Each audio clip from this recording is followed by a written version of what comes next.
I need some traction. Hey, Traction fam, super stoked to chat all things growth today with Sri, the growth leader, the former growth leader at Ramp, where he joined in late 21 and saw them through 4x of ARR, reaching 300 million. Wow. From shaping Instacart's ads business to playing a pivotal role in Opendoor's journey from 100 million to 5 billion in revenue, Sri's dynamic career spans McKinsey's consulting to key roles in private equity at Bain. Man, what haven't you done at a young age? Welcome to Traction. Well, thank you. I'm excited to be here, Lloyd. Thanks for having me. How do I pronounce your name so I don't You got it. Shree's great.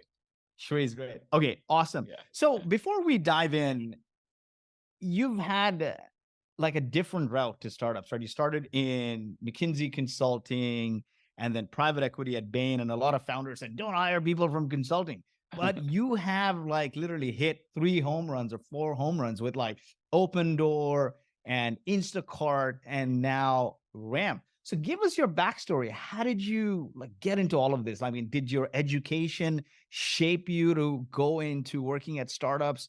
I mean, we come from sort of Indian backgrounds, right? And when I graduated engineering, actually, I wanted to be a founder. And I asked people like, what's the best job I could get? And they're like, everything you do as a founder is communication. So go fix your communication. And my first job I took was cold calling for a startup. My parents lost it.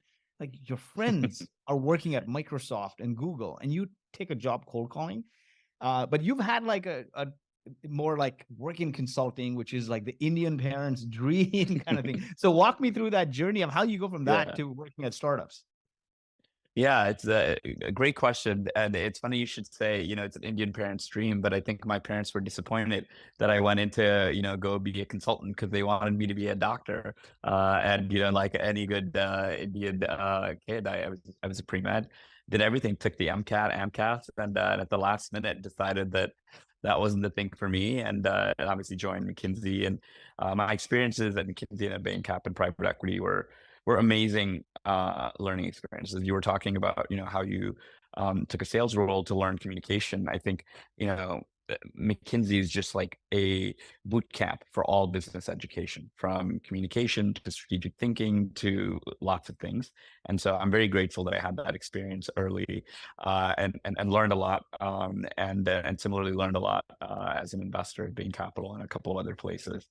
But I had this itch of like, I didn't want to be just somebody that moves numbers on an Excel sheet and then thinks about capital allocation and really helps build things. And I wanted to learn what that experience of building was like.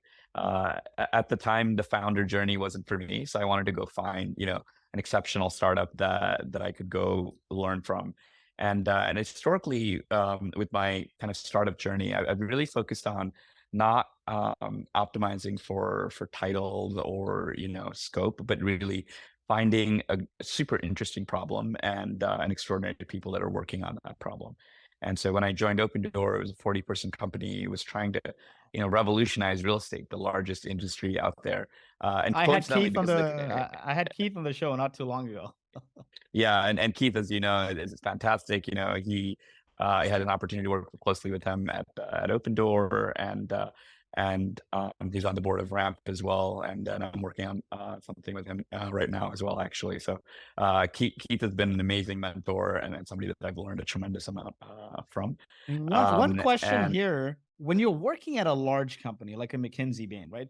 The environment there, although like it preps you for all kinds of business, it's more like, I guess, Navy style business operations, because small startups at the early stages don't operate mostly like that, right? It's like move fast, break things, pivot on the fly kind of thing. You're just trying to find and validate maybe through product market fit. But as an inspiration for a lot of professionals, we got like founders who listen in, we got people working at large enterprises wanting to do startups. How did you find this opportunity at Opendoor? Like, a lot of people just have a hard time breaking out of their corporate roles to find these interesting roles. Yeah, honestly, at the time I was living in New York, wasn't part of the Bay Area ecosystem, and obviously startups are a bigger thing, now 10 years later versus when I was looking. I remember actually, I went to business school as well, and when I was graduating from HBS in 2013, that was the first year that, startups were, I think it was like close to equal number of people moved to New York versus the Bay Area. So historically, from Harvard Business School, most people would go to New York, work in finance and consulting. So you could see kind of the cultural zeitgeist changing. But in terms of how I found my first role, I honestly did it the way anybody else would, which is I boiled the ocean. I went and looked at all of the top lists, the breakout list, the CNBC list, and what have you, as well as went to each of the major VC's portfolio pages and looked at companies that I thought might be interesting, and just like created a Google sheet for myself of all the companies that I thought would be interesting, and then went through LinkedIn at those company pages and tried to find somebody to connect me to somebody at those startups that were on my short list. And then kind of told them my story. It's like, hey, like, I'm not a startup person. These are my experiences. I think I could be valuable, in some way. And eventually actually had offers from 3 companies. I don't know if I was lucky or good. All 3 companies actually IPO'd in 2020. So it probably wouldn't have made that much of a difference which of those companies I joined in 2015, which is when I was doing the search. So and obviously I chose Opendoor, and I learned a tremendous amount from that experience. But just goes to show you, just because you have a bunch of brand names in your resume doesn't mean it's necessarily any easier, because it wasn't for me in 2015 when I was looking at it. I think it's funny. It's almost, I think recruiting is actually very similar to a growth motion in the sense that, you're selling yourself. And so you have to build a funnel of who are all the prospective people that could possibly hire you, and then go through that, process of actually finding your product market fit for yourself. Definitely, definitely. Now, 40-person company, meaning you're working very closely with the founders, or in some capacity, maybe 1 degree away, right? What was that? Yeah. What was that like? And is the advice then, if you want to break into startups, find a role where you have close purview with the founders to optimize for learning? Yeah, I mean, I would say yes and no. I don't think necessarily reporting to the founder is critical for you to learn a lot, especially at an early stage company. I think optimizing for high quality founders who tend to attract high quality early employees and executives, I think, is the most important thing. And I had a good fortune of reporting to, working very closely with the founders of the 3 companies that you mentioned. But having said that, I learned a lot from peers, as well as frankly people that I hired into these roles. So I think the key question is like maximizing for talent density at the company, and you'll discover that actually pretty quickly as somebody trying to go interview at places, where you're like, oh wow, like everyone I talk to is like A plus, A star. Whereas at other companies where you'll be like, I found 1 or 2 folks that during the interview process that were amazing, but there were a lot that I'm not sure if I could learn a ton from. So I would say in those 2 cases, always optimize for the company where you can maximize the learnings from a You, much more talent dense team. Keith Raboy used the same word, or phrase, talent density. He used that a lot. He said, optimize for talent. He said, try to find people who are Swiss Army knives, and like generalists who can sort of pivot in different directions. And based on your career graph, it seems like you are the quintessential of that role. Kind of start somewhere and can span multiple areas, like a Swiss Army knife. Now, when I talk to, like, I guess Gen Zers, they ask me like, "What is a Swiss Army knife?" I did get asked that once recently. So when you started at Opendoor, there were 40 people. What were you doing, and how did your role evolve, and what were your key learnings from that experience?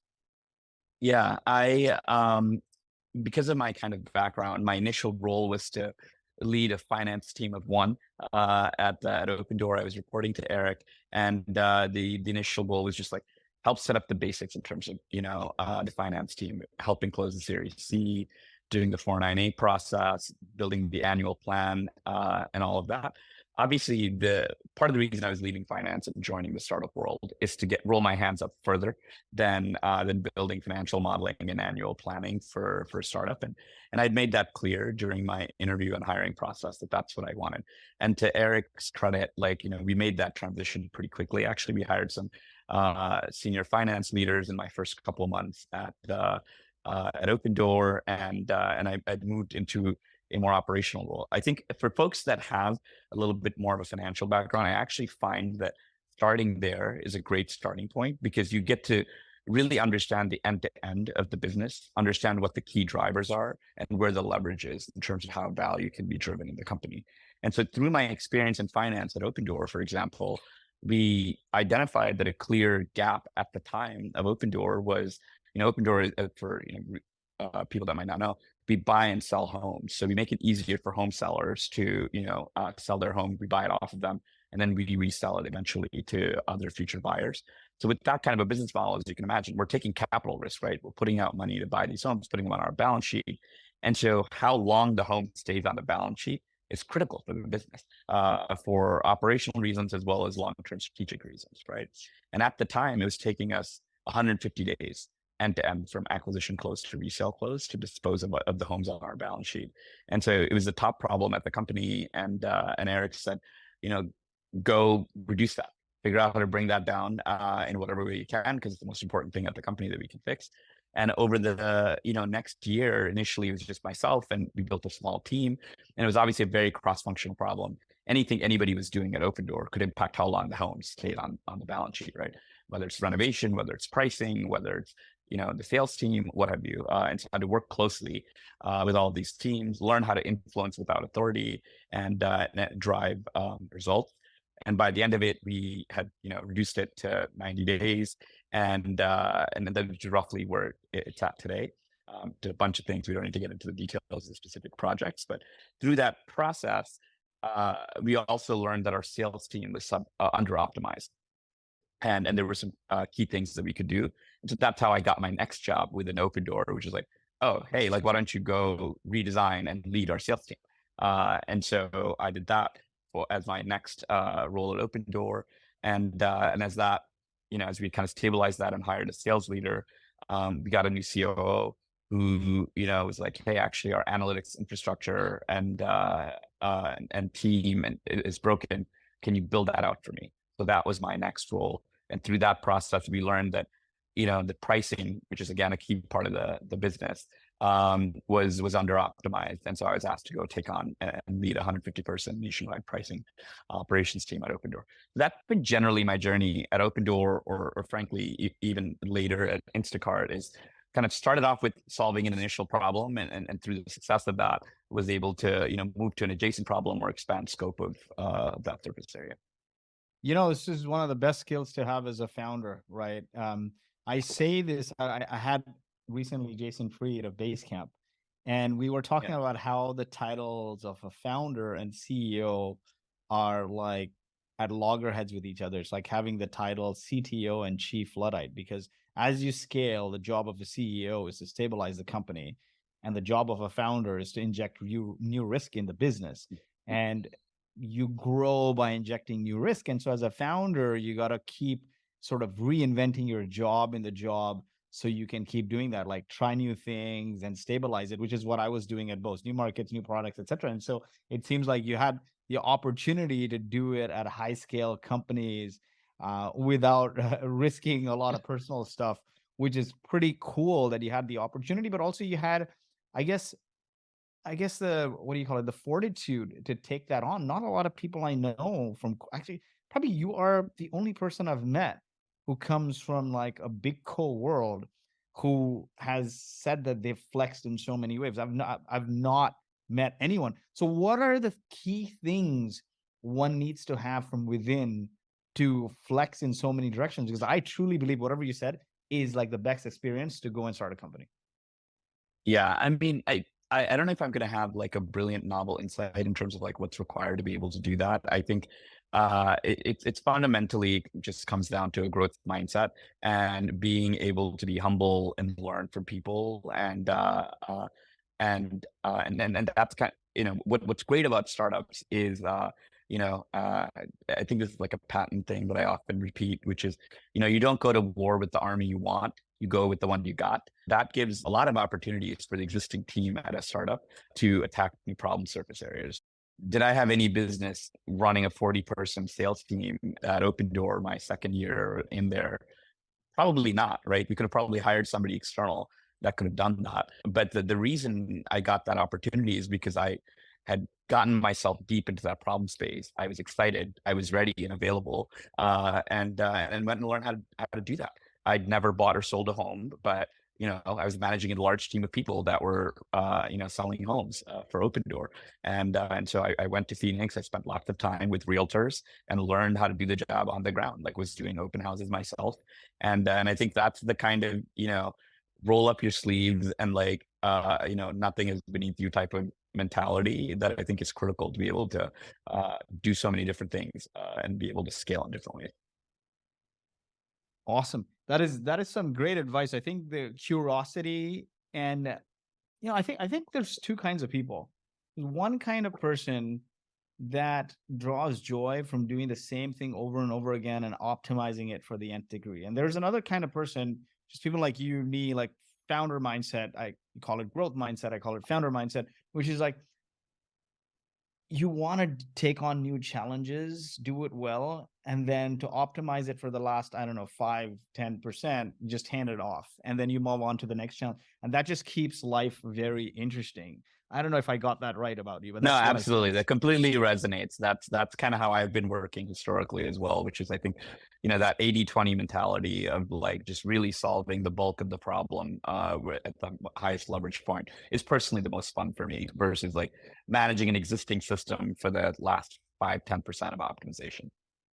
One of the things we say is velocity is the currency of high growth startups. Now, you've been at companies like Opendoor, 40 people, and then when they IPO'd, I think they were like 1,500 people or so. Instacart and Ramp, you were there early on and seen through massive growth spurts.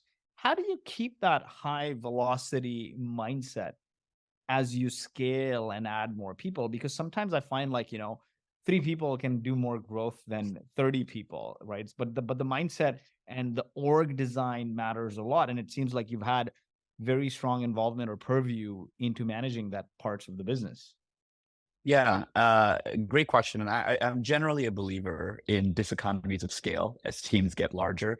There's that cliche in startup world of the two pizza team, as you kind of get beyond that. Not only do you produce less per person, sometimes you actually have less output overall. And so as you mentioned, like it is the most important thing that a founder can do as companies are scaling is figuring out how to maintain that velocity and intensity. I think there's kind of two ways to do it. One is honestly just cultural, and it comes from the top, right, on how important this is as a value, both in terms of stated value, but also actually executed value at the company. And the example that I often like to give is Ramp always having the day of the company at each major presentation at all hands at board meetings, et cetera. And you can even go to like days.ramp.com and you can see how many days it's been since Ramp's founding. The reason that's important is because the smallest unit of time you plan towards is the fastest you move. So if you go to a large company, they talk in quarterly, annual planning cycles, things that happen next year, next whatever.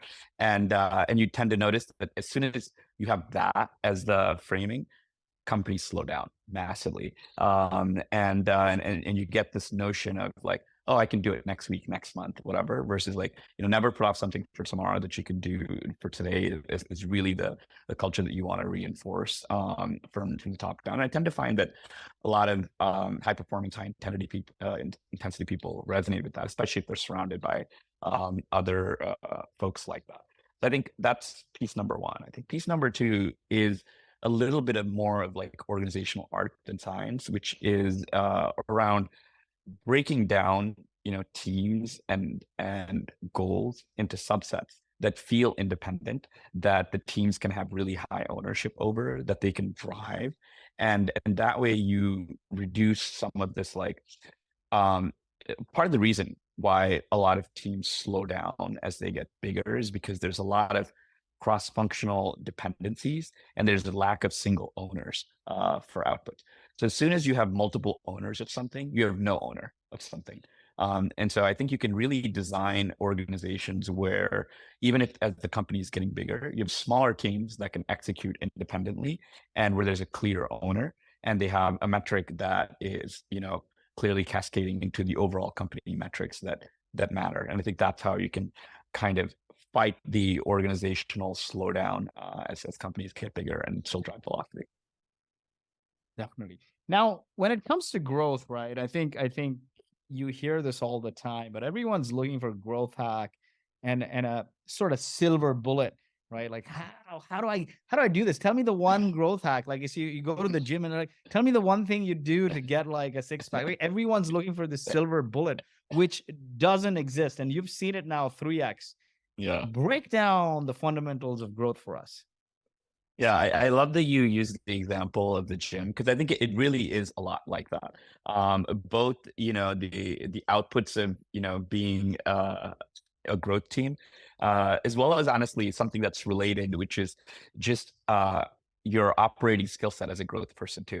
If you don't train for 6 months, you're not going to be as good at the job. So you got to be doing the job in some ways, constantly. But at its core, right, growth is really just about building a product that people want and figuring out a distribution strategy that meets your customers where they are, right? And I don't mean that like literally, although actually that is important where your customers literally are, so you can reach them. But also in terms of like what they're looking for, understanding deeply what their problems are, and then delivering a solution that works for them. I think you and I have talked about the early examples of Airbnb using Craigslist to hack growth, right? That is a quote unquote growth hack, but it's also actually very much related to kind of what we just talked about, which is using Airbnb as an inspiration. Obviously, there was clearly a product need and a product that Craigslist is an example, Airbnb built. And then where were the customers that were potentially customers of Airbnb? They were currently using Craigslist. So it was brilliant of them to meet their customers where they are, right? And so the other thing about a lot of these growth hacks that I think really miss the point is they're focused on like initial customer acquisition, which of course is a challenging problem, but it's actually not the most important problem in my opinion in terms of building a business.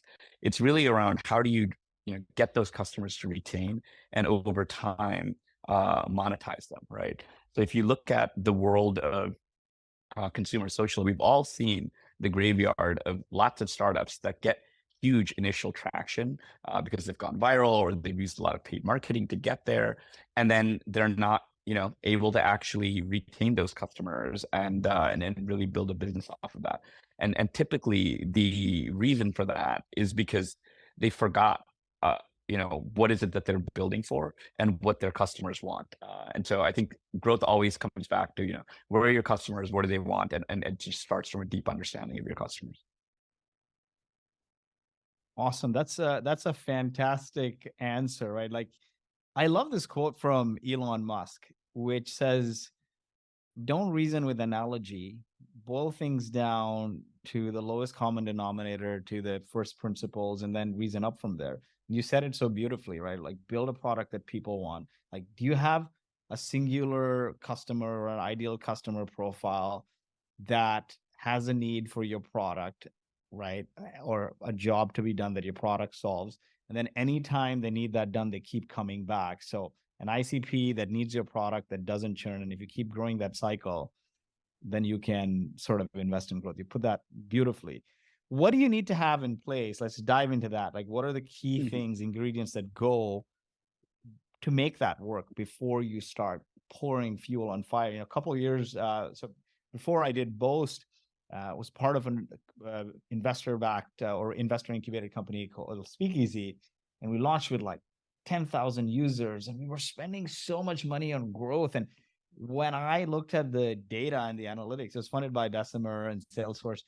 I'm like, dude, I can't draw a singular ICP here. There's butchers, bakers, and candlestick makers signing up for this app that's supposed to be a calling app for salespeople. And that's when I knew right away, if we don't fix this, we're going to fail. And eventually it came down to loggerheads. Like, oh, build it as a horizontal app. I'm like, can't build a horizontal app on day one when it's for salespeople. And by the time we came to the realization to kick everyone off and just keep salespeople, we ran out of money. So very painful learning, burning through 6 million. So I wanted to put that out there. You've seen it now firsthand, successfully grown these companies. what were the things you had to have in place before investing in growth? Yeah, I think, my advice here, like a lot of other advice, is not that it's novel. I like your, Elon quote around like building things up from the first principles. So when you hear it, you're like, okay, that makes sense, of course. But I think the key thing about a lot of this advice is being able to consistently apply it, especially when it comes to you. When you're too close to the problem, you find it really hard to zoom out and actually, apply the advice that you probably would give to a third party if they were in the same situation, right? And so in terms of, what do you need before investing in growth? I loved your example because at the end of the day, what you really need is product market fit. It sounds simple, but I like the way you framed it, which is which typically happens when you solve a very large and deep pain point for a small group. You start off with understanding who is that tiny. It can be one person, or it could be 10 people. Who is that person, or company or person where you're solving a huge problem, where the NPS is 100, where they could be natural evangelists for your product. Once you find that, core customer and customer type, I think you can grow in kind of concentric circles of other folks that have similar problems that you can build for, right? And I think what a lot of companies might get wrong, like the example that you provided, is like grow very quickly without understanding who that core customer is and what that implies for your next wave of growth. And because you need to build differently for different customers. And if you try to build for everybody at once, especially in the beginning when you have limited resources, you're not going to be successful, right? And so I generally tend to think that like, the initial days of a company and until, well past product market fit, you don't really need a growth leader or a significant team investing in growth. What you need is the founders and the early team finding, those customers with the deep pain points and solving for them in frankly unscalable ways. And then you can figure out how to like, approach those customers in more scalable ways later, and how to find, people that look like them via other channels. But I think the first step is finding those customers with a deep pain point and solving for them.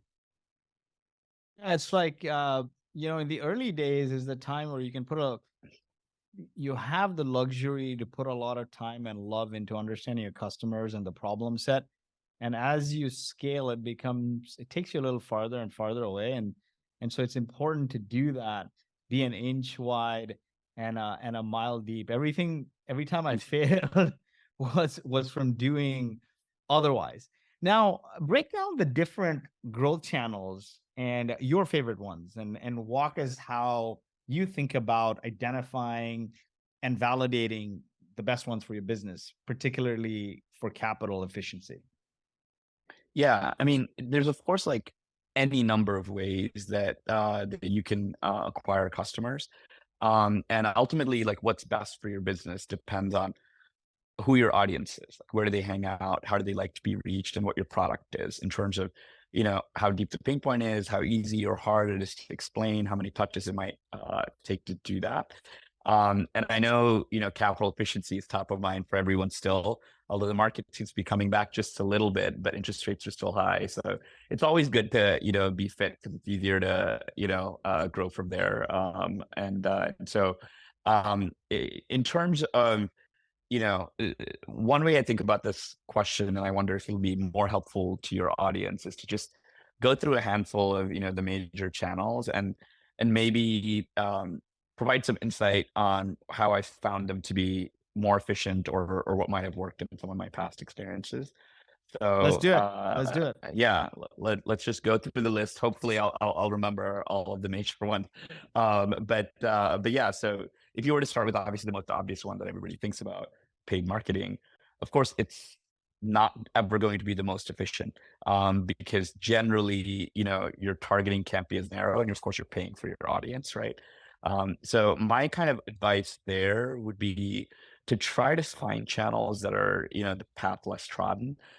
So, obviously lots of people think about Google, Facebook, et cetera, as the initial ways to spend, but they're extremely competitive platforms. So thinking about what are other ways that are more suited to my audience that might be less competitive, right? A couple of things that worked well at Opendoor were, one is direct mail.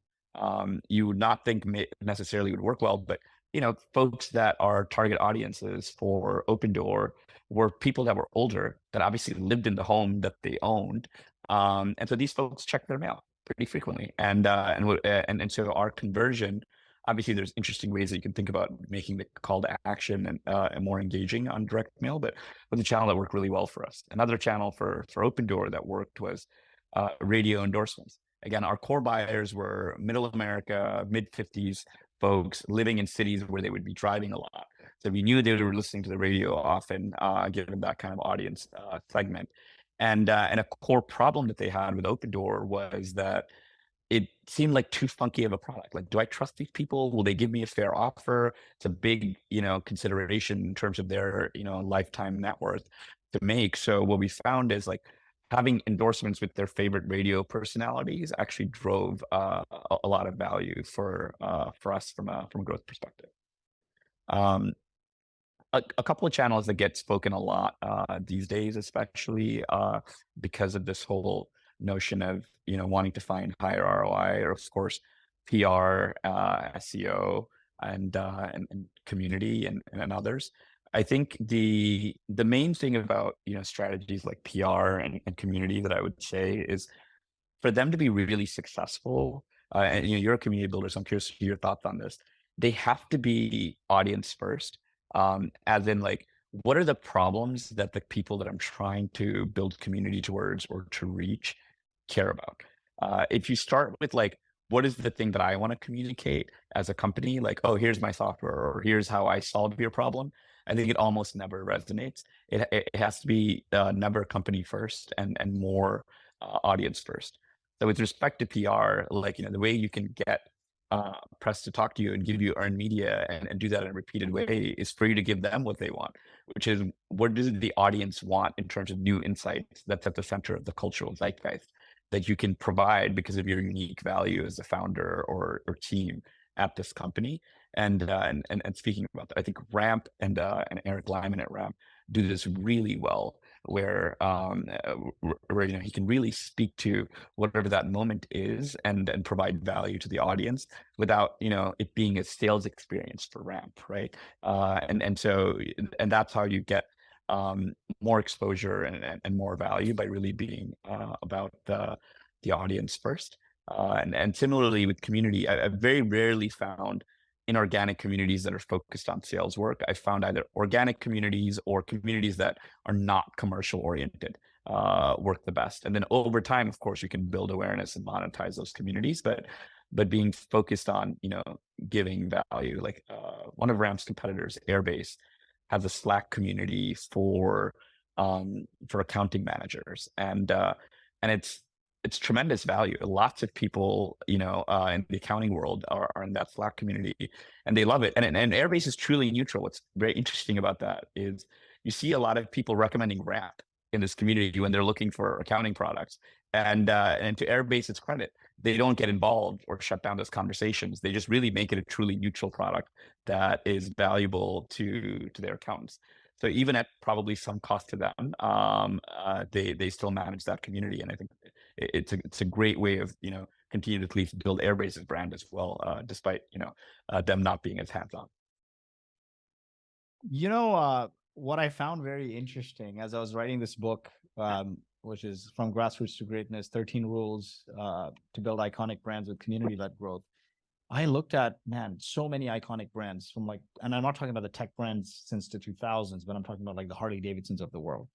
And I found something very interesting. Every small, obscure idea that eventually became a global, enduring phenomenon, from Christ to CrossFit, went through the exact same 4 stages. People listen to you or buy your product. You have an audience.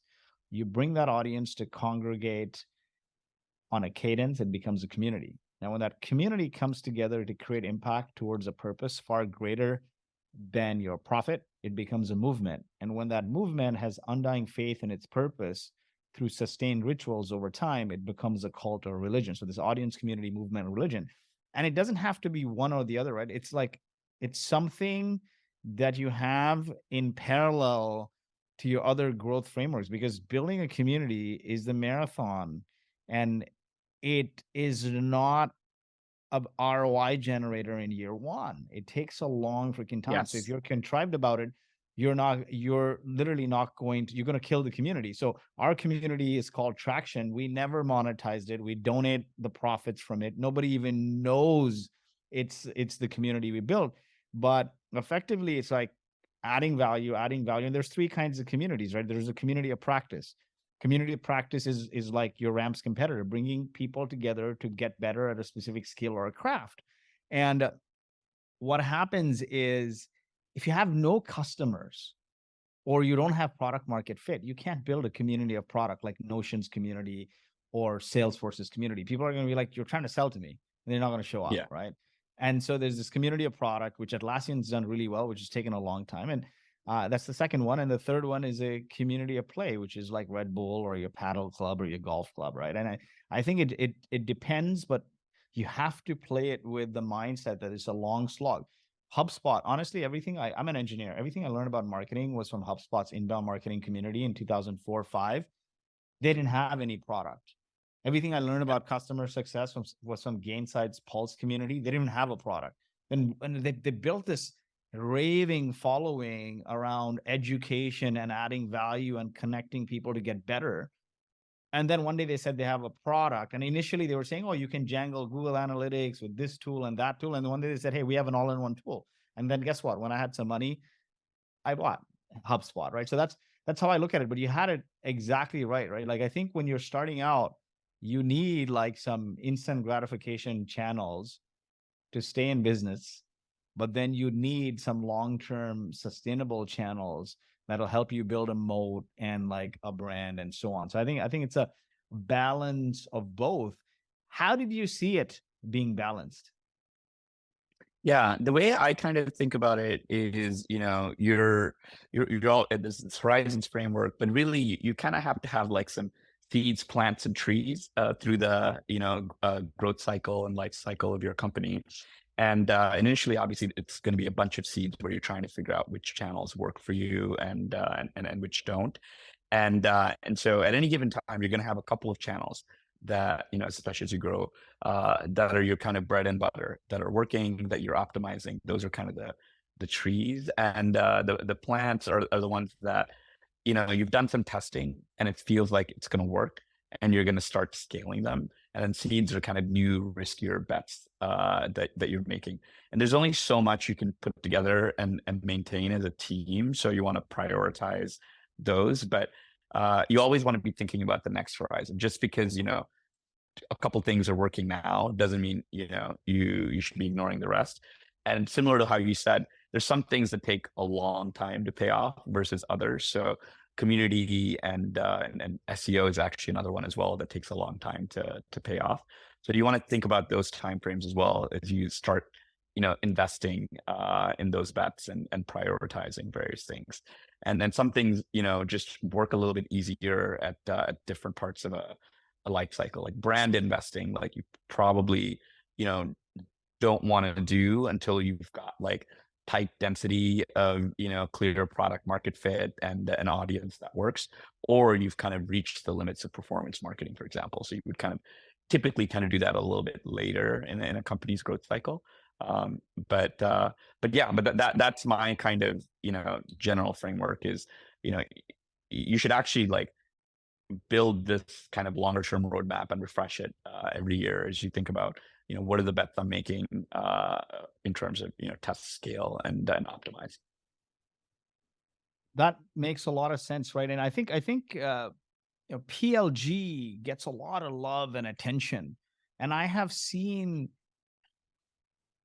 it all depends on the frequency of use of your product and meeting where your market's at. If you're going to try to jam PLG for a market that otherwise wants to consume in a different way, you will fail. And I've seen this now very recently with two startups that were successfully doing sales led with customer success really well, went the PLG route and literally tanked everything, because building a PLG product requires you to have a DNA if you don't, as a founding team, makes it very difficult. You need to be maniacal about user experience and maniacal about data and how you programmatically onboard people. I mean, even if you look at Superhuman and what Rahul did there, um, they were manually onboarding their first thousands of customers because they were afraid that people wouldn't self-serve onboard, right?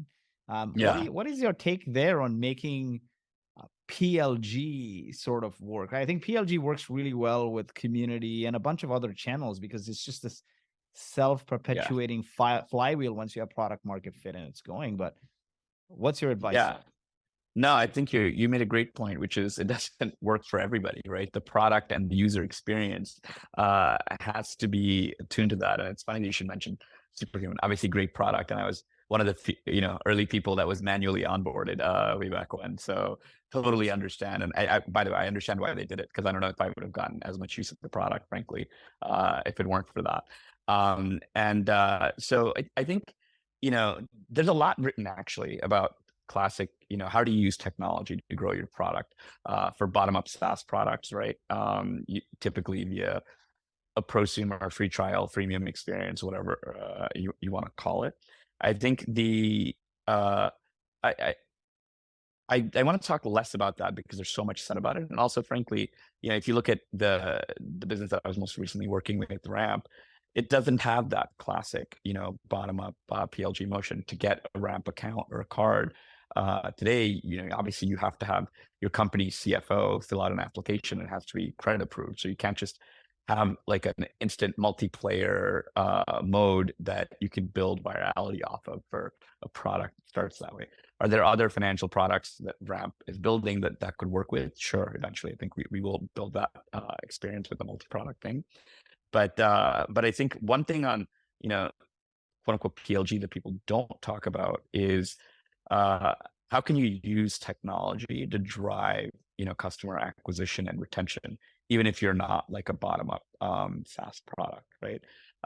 And I think one of the things that we did well at Ramp is using product engineering teams to supercharge sales and SEO, as well as kind of creating, a stronger referral loop and experimentation around that, and building shareable moments in the product and things like that. So I think there's my like one piece of advice on PLG would be to like not assume that there is no way you can juice growth via technology unless you're like a company that has a self-serve and freemium experience. Makes sense. Totally. Now, I want to shift the conversation towards B2B versus B2C. There's a lot of this, we're B2B, we're B2C. And I'm starting to think, right, like, and see this. If you notice something on social right now, brand consumption of content is going down. Human content consumption is going up. When you're doom scrolling, whether it's TikTok or Insta or LinkedIn, you're consuming more from humans. But we still have this mindset of, no, it's B2B and I have to be done this way and this is B2C. So what's your take on that? And how do you approach, because you did two B2C companies, Opendoor and Instacart, but Ramp is B2B, but I feel like you have also approached growth there more like H to H, human to human. So walk us through that and shed some light. Yeah, I love your human to human framework because, I think, there other people, name it as like a B2B company with a consumerized growth approach or something like that, right? And I think what they really mean is what you're saying, which is like thinking about it on a human to human level. And so, there's obviously differences in how B2B and B2C marketing work because of just the transaction sizes and a bunch of other things. But firstly, I agree with your framework, which is that it's ultimately a spectrum, and I would also say that B2C marketing is in some ways like B2B marketing on very hard mode, and the reason being that in B2C, obviously, the transaction size is lower, the consumers are more fickle, and the platforms, if you're using paid acquisition, extract a tremendous amount of value. So you're paying a lot for, far lower LTV. So you have to be extremely efficient and intelligent about how you acquire customers and how you diversify your channels. So if you're somebody that is successful in B2C marketing, I think you will actually do well in B2B. Obviously, there's a bunch of new things to learn about, the enterprise customer in terms of who the buyer is and who the users are and how do you reach them in the buying process and all of that. But I think, and as well as the fact that you work with a lot lower ends in B2B in many cases than in B2C. So it's really fun to do B2C marketing because you can experiment quickly, you can learn quickly, especially, if you're at a scaled, B2C business. But the flip side is you don't have a lot of LTV. So it's sometimes a grind to get to your customer. So I think they're honestly really just a spectrum, both of them, and ultimately how you approach one versus the other is really going to be dependent on, what is your LTV and what's your time to learn in terms of, number of customers, prospects, leads, et cetera. Certainly. Now, let's shift to metrics. Example of good growth metrics and what to stay on top of, like maybe sort of like from pre-product market fit to scale. Yeah. Great question. I think pre-product market fit to early product market fit, the only thing that matters is engagement. Whether you're a B2B or a B2C company, are people opening up your app regularly? Are they taking a lot of actions? Like any proxy that you can have that people are getting a lot of value and frequently from your product is critical. This is why on social, the DAO MAU ratio or the WOW DAO ratio is super important. Because not only is it that like, people often think about, oh, like, the monthly active user, especially, pre-product market fit, is a silly and useless metric. What you want to know is like, how often are people coming back every day, every week? Like, is there really deep pain point that you're solving? And I think you'll see that by engagement and go deeper and instrument to see what are they doing in the product. And I think that's what's critical there. And for some products, shareability might be an important thing, which is like how often are they bringing in others to collaborate, et cetera. So depending on what your product is, and if that's an important part of your value prop, I would track things like that. I think, after a certain point, then you start thinking about it in terms of, leads and cost per lead and metrics like that, in terms of how you're driving volume. And over time, I think, businesses mature into revenue and my personal favorite is payback period rather than CAC LTV. I've talked about this before. I think focusing on CAC LTV gets businesses in trouble in a lot of different ways because LTV is hard to project, and it also limits you in terms of different customers have different values. So you want to be able to pay more for customers that are more valuable, and like a rigid CAC LTV ratio often gets you to make the wrong decisions versus just being really grounded in how long it's taking for your customers to pay for you to get payback on the acquisition cost. It is for me a more disciplined way of approaching it. 100%. Now, the thing is, Boast was a bootstrap company. And so, as we looked at it, early stages, validation was get people to pay us to try it out. Nothing else matters. Can we get like 10 people to pay us to try it out? We didn't have a website. Honestly, the first product we built was like using Zoho Creator with Zapier. We were like Wizard of Ozing this thing, low code, no code. But post product market fit, for us, product market fit was, are they using the product? Are they completing the core action, which was give us data and review stuff so we can give them the money? I mean, like in many ways, Yeah. ancillary to Ramp, right? Getting them money from the government. And for us, honestly, like, a lot has been said about product market fit, NPS score, but as a capital efficient or bootstrap company, it's retention. Like if they leave, I can't eat, I can't pay the bills. And the same thing, like product channel fit, like the metric for investing in growth was, CAC payback period. I never understood CAC LTV. It was like, dude, if I invest in a customer that's going to pay back 2 years, I can't eat. I can't pay the bills. Yeah, So it has to return less than 6 months, and I guess that is a little aggressive. But yeah. what is a good CAC payback period for you?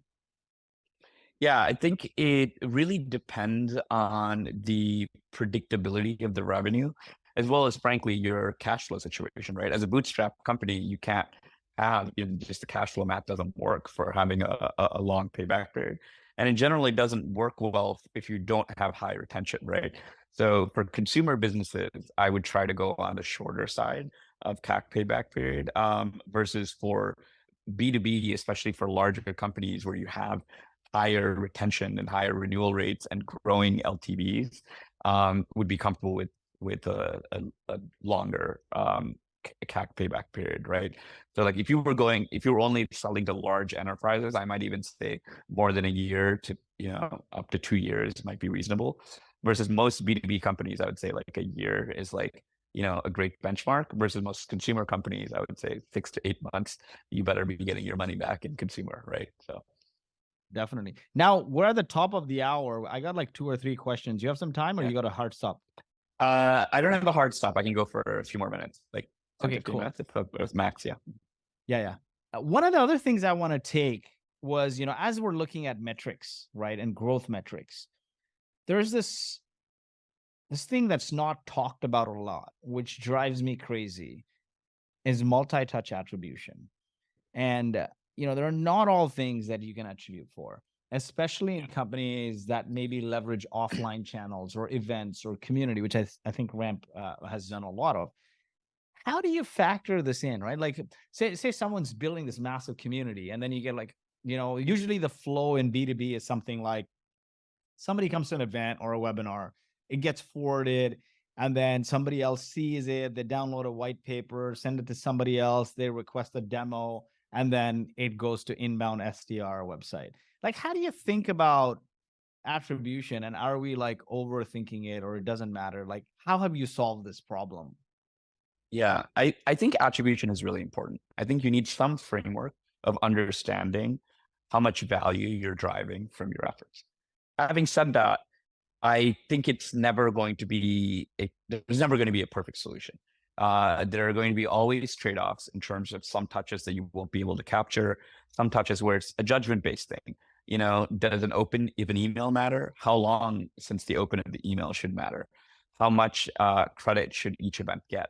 Are all events made equal or not? And so there's a lot of thoughtful, strategic things that you can think about, because ultimately, whatever you set the attribution logic for, your company directly or indirectly maximizes for the reward of that attribution framework. And so, so that's an important thing to remember. And that's how when you're making trade-offs, that's how you want to make those trade-offs, which is like, if I give this thing extra credit, imagine the worst case scenario, which is your entire sales and marketing team is driving that one thing. Does that seem like the right outcome? Do I want that to happen?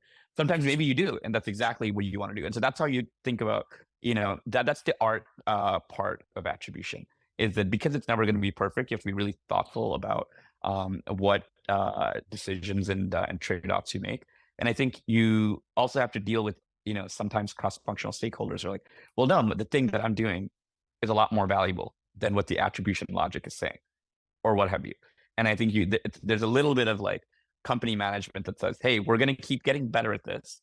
What matters is that we're improving off of the baseline. Let's stop arguing about what the baseline should be, and let's like have a third party trusted team, whether it's the analytics team, finance team, kind of opine on that and arrive at what we think is the best thing for a given period. I think there's lots of creative things that you can do with attribution, which is around, just doing pulse testing, incrementality testing, as well as obviously asking customers, how did you hear about us, either in the flow or getting it via a structured form with the SDR on the phone. I also think, the problem that you mentioned can be solved by thinking about attribution at the entity level versus the lead level. And there's differences there, and there's trade-offs there. So there's It's there's a lot of ways that you can be creative and solve attribution and make it better over time. But know that it's never going to be perfect, and know that whatever you decide, the system will over emphasize anything where you set the reward to. Certainly. And I think a lot of it's also having alignment around the fact that it's neither all data nor all emotion or art, as you call it. I think it's part it's like part science and part art or emotion.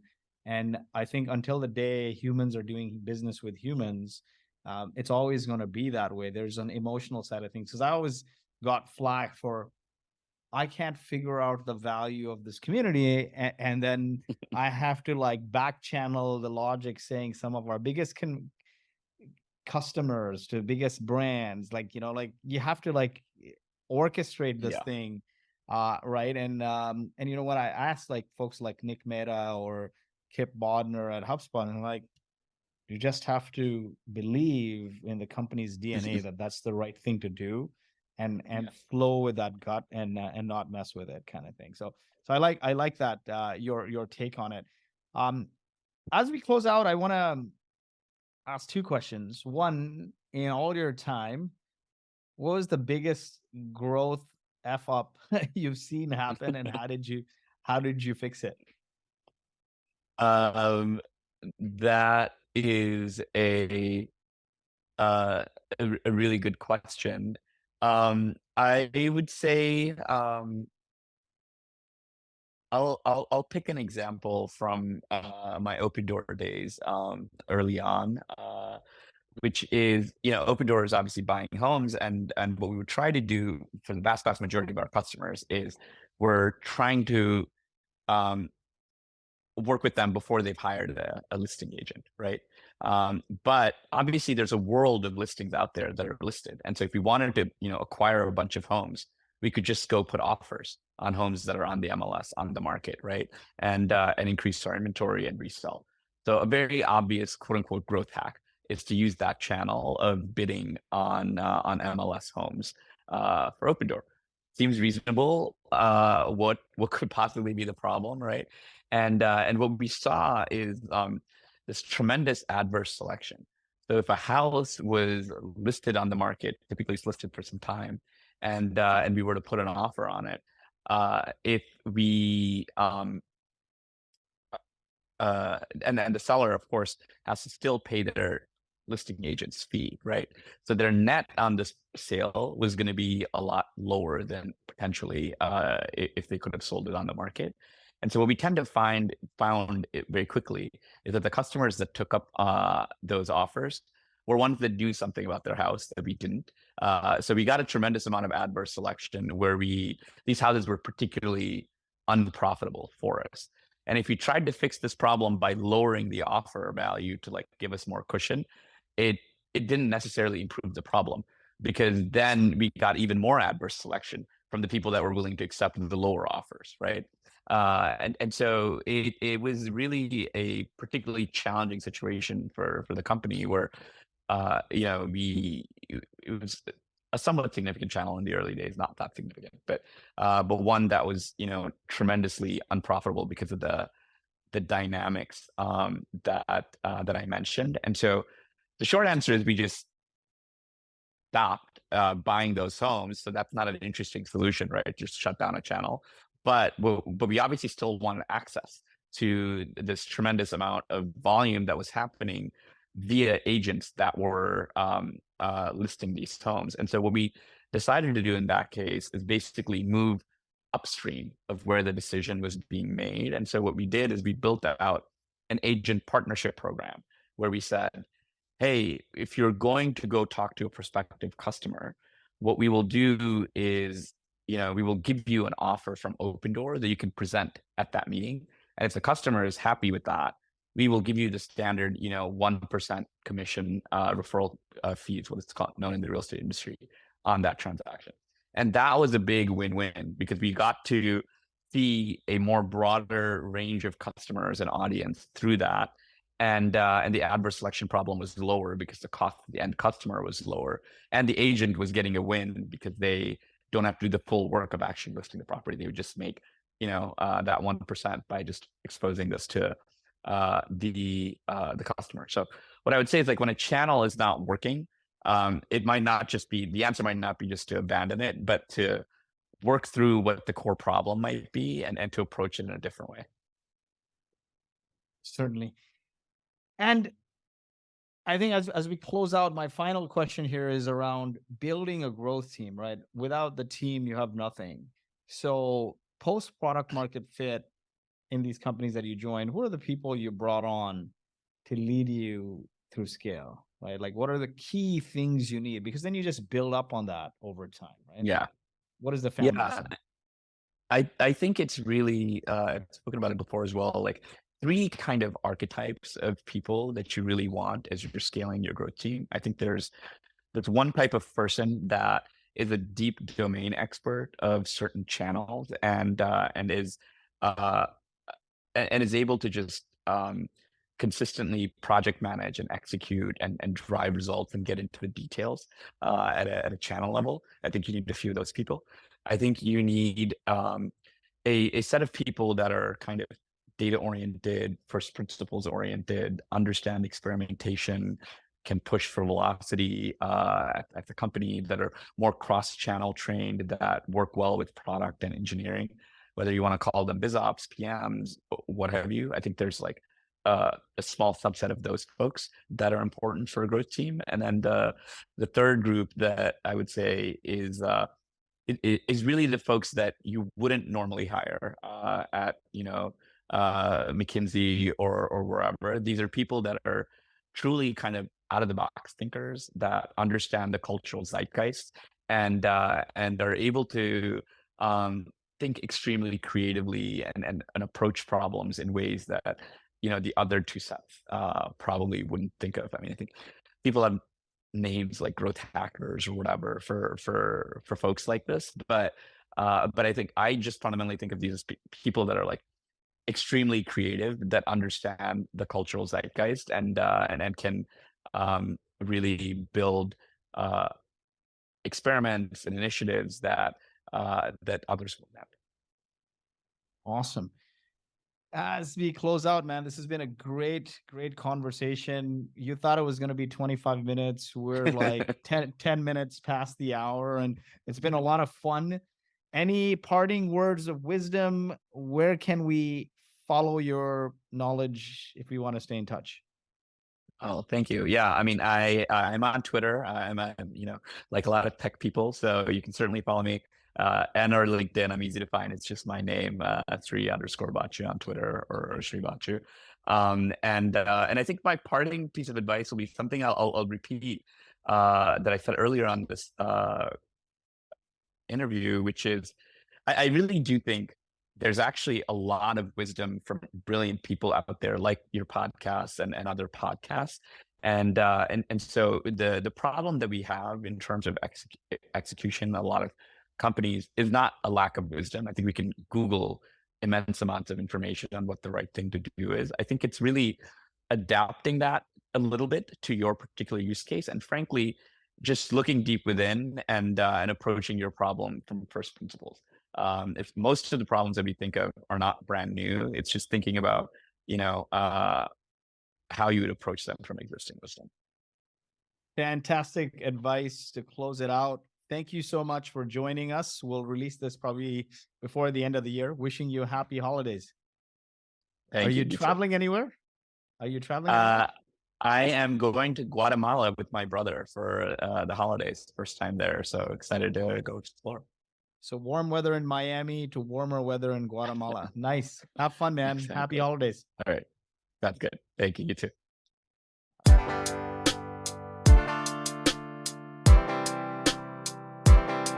I need some traction.